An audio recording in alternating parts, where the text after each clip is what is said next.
So what should you do with all of these critical reflections on psychology, on the cultural and political critiques we've considered on this unit of study? Where do you go with it? What's the alternative to just being grumpy about it all? Well, I'll tell you.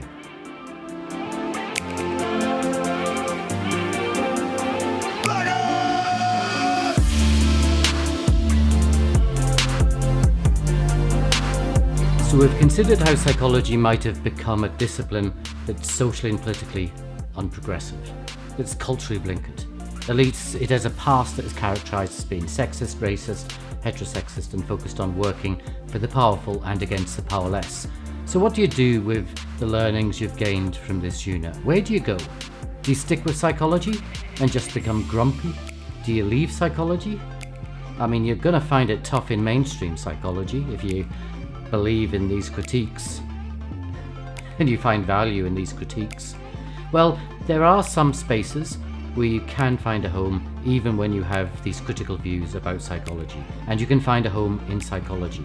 And one of those areas is called community psychology. Now, the task of defining community psychology is not a straightforward one. It's differently defined depending on a complex interweaving of cultural, historical and geopolitical factors. You know, you can do your own homework on this by looking at the different ways community psychology is described in different parts of the world. Now, a good resource for this is the Society for Community Research and Action website, which lists community psychology around the world. SCRA, that's the division of community psychology in the American Psychological Association. Now, when you start looking at the different ways community psychology is defined, you'll find some broad distinctions between how community psychology is practiced and theorized in different countries and continents. For example, in the United States of America, it's been described as adopting a focus on the individual, and in countries in Europe, Central America, and South America, it's been described as adopting more of a pronounced focus on social systems. However, there are variations within continents and within countries, such that any characterization of community psychology for any particular region is likely to be contested. Let's have a look at Australia. You can find one broad, loose definition of Australian community psychology by looking up the webpage of the College of Community Psychology on the Australian Psychological Society's webpage. Here it says, community psychologists have specific training and experience in understanding and supporting the needs of people in their communities. They focus less on problems and more on the strengths and competencies of community members. They value human differences and are committed to the core principles of flexibility, equity, and respect for cultural diversity in meeting the needs of different communities. Now, this is quite a vague definition, and it can be thought of as the kind of official definition in Australia. That doesn't mean it isn't contested. That doesn't mean everyone agrees with it. Okay? I don't agree with it. Now, in that loose definition, you can see a focus on community, which is hardly surprising for community psychology, but you also see that focus on cultural diversity.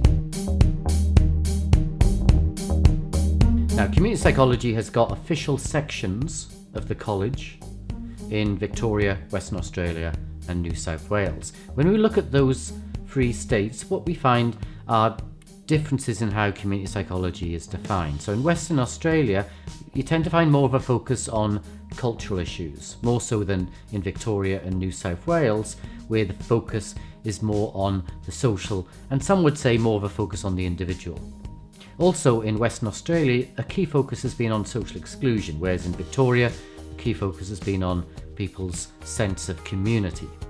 These regional differences reflect both geopolitical and historical contexts that have arisen in these different regions, but also these variations are actually becoming harder to map.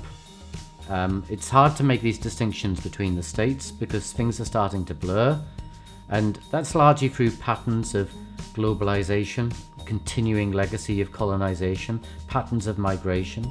So we're getting more and more stuff imported from the US of America, but also people who theorize and practice community psychology move around a lot. They migrate. I'm an example of that. So practitioners and academics move around both between states in Australia, but we also have lots of migrants coming in to the field, migrants like me from the UK. Now, how about this broader history of community psychology? Where did it start? Where did community psychology start? Did it start in Australia? Did it start in the UK? Did it start in the US? Well, that's not an easy question to answer either. The dominant story is that it started in the US and was linked closely to the community mental health movement, where mental health services were moved from psychiatric institutions into community settings. But that story largely serves the interests of US community psychologists, as it claims that community psychology started there. Now, there are many competing histories that make alternative claims about where it all started, but we're not going to get into that. But just be aware that all historical accounts are constructed in a way that serves particular vested interests. Common theme on this unit: vested interests.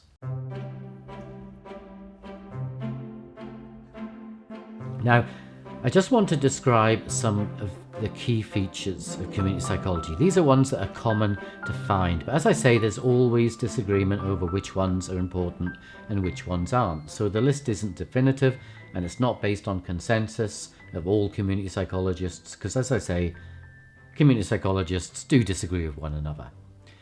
Now, my version is one from the UK, which is where I grew up and spent much of my working life.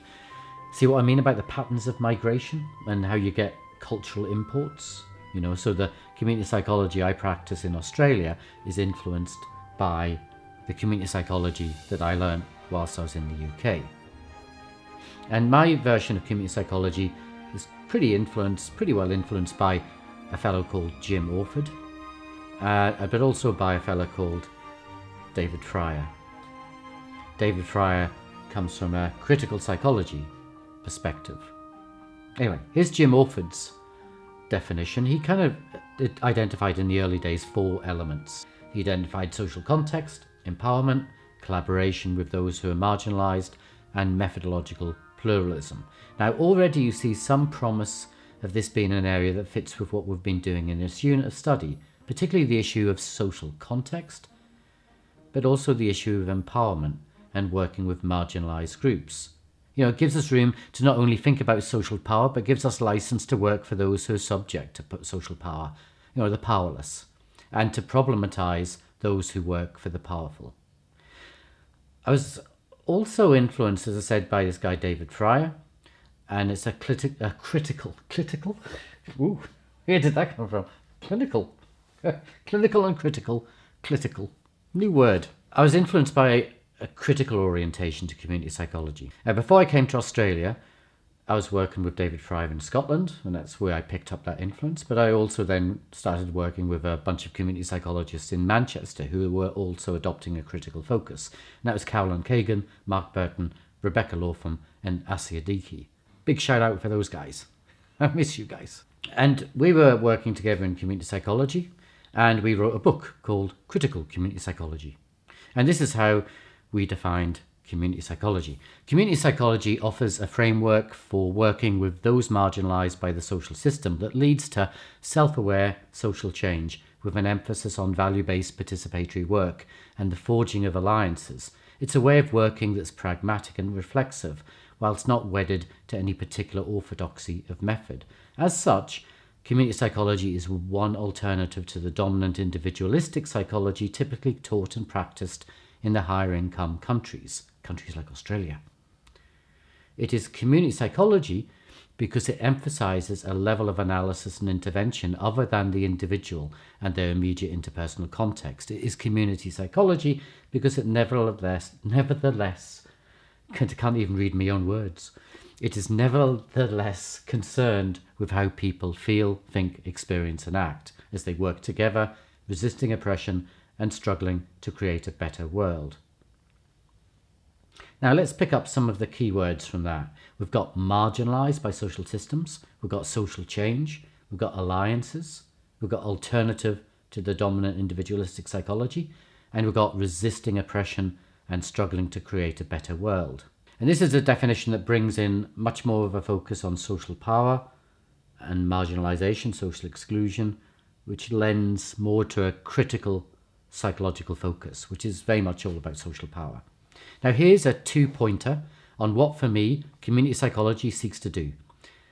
1, it seeks to understand human behaviour by situating that behaviour in a cultural, economic, historical and political context, i.e. by understanding the social environments in which people are immersed. And 2, it adopts an explicit moral and political position to engage in social action to achieve social justice for socially, economically marginalised and disempowered groups. Now let's finish this video by drawing out some of the key features that we find across community psychology as a whole. Remember, some of these features are stronger and some are weaker in different areas where community psychology is done. So here are the features. I'll go through them briefly one by one. Now I've stuck a citation next to each of them for you to go and search for if you want to read up. I haven't given you the full reference, I've just given you the name of the person who's often associated with this feature of community psychology and a year in which they published to give you an idea of when they are writing. But go look for the name and use in your search terms community psychology and you'll start finding their work. These people have written quite a lot, so you'll find it easy enough. Number 1, giving psychology away. George Miller, 1969. What this means is sharing our knowledge with those who need it and recognizing that psychological expertise is not only possessed by psychologists, it challenges the way we've become a protected, siloed profession, not least shown by the long and circuitous path we've created that you need to follow if you want to register as a psychologist. You know, that dreadfully long pathway to 6 years or more. 6 years or more, probably much more, to get you to the point where you can register as a psychologist. Being a psychologist is a protected title, you know, and psychology tightly restricts access to the profession in terms of who gets to call themselves a psychologist. But we need to recognize that psychological expertise doesn't only sit with psychologists. We need to recognize that we are not the only experts, if we're the experts at all. So we're giving our knowledge away, but also our claim for expertise away. Number 2, avoid blaming the victim. This comes from William Ryan, 1971. What this means is we stop blaming social ills on people who have been disadvantaged by our social arrangements. Mostly people who commit crime are not evil people, but are mostly doing what they're doing because of the social conditions in which they live. That makes crime either an attractive option or the only viable option for them. Another example is people who experience depression. They don't have faulty genes. You know, the problem is not located in them. They're not the source of the problem. The problem is mostly in the social environment. Next one, number 3, multi-level analysis. This comes from Urie Bronfenbrenner, 1979. This is where we understand the complexity of human behavior by moving to multiple levels of our analysis. So we include the individual level, the group level, the organizational level, the societal level, the cultural level, the political level, and the historical level in our analysis of human behavior. So work can't focus on one level alone. We must avoid reductionist explanations of human behavior. We've got to look at multiple levels simultaneously. Number 4, prevent rather than treat. George Albee, 1988. So this is mostly about focusing on preventing mental health problems. Mainstream psychology has mostly stuck to the treatment mode. Here, because we know the social determinants of mental health problems, we can intervene in relation to those social factors to prevent people becoming unwell. I've got a short little animated video on prevention on my YouTube channel that you can go and have a look at. But basically, prevention, the message is prevention is better than treatment. You know, it's better that we prevent you getting ill rather than waiting for you to get ill and then treating you and trying to make you better. Next one, seeking empowerment. Julian Rappaport, 1984. Here is a focus on social power to not only understand how social power impacts on people's behaviour, but to redress power inequalities so that those who have little access to social power gain greater access to it. Next one, valuing diversity. Ed Trickett, 1993. So finally, valuing diversity. Here we have that chance to move beyond those binary categories like white and black, male and female, straight and gay, sane and insane, abled and disabled, and so on, and to challenge practices that effectively construct those binaries in terms of good and bad. Now, all of these features offer potential for us. Not all work undertaken in community psychology take up those features in ways that effectively challenge mainstream psychology or effectively unsettle and obstruct oppressive practices. So be careful. It's not necessarily going to be the place for you. You might have to find others working within that space that you can work with. Not everyone is going to be aligned to a socially progressive agenda. And it's partly this is explained by the way social power is understood among community psychologists. Often, people psychologize social power in a way that asks us to think of it as a personal psychological quality, such as personal resilience. And some people don't incorporate that broader understanding of social power in terms of political relationships and a broader societal level. So, yeah, you find good people in community, you find people you can align with that help you live with these critiques that we've been developing on this unit. But community psychology is not necessarily going to provide that space for you. And it's because the individualizing power of mainstream psychology is really strong. So it affects everyone in psychology. So it can affect groups in community psychology. So that's one of the reasons why some of us moved into an area called critical community psychology. And there is more of an emphasis on social power that sits at that broader societal level. Now I've got another video on that on my YouTube channel, but let's leave all of this here for now. Just leave it. Let's not get into it.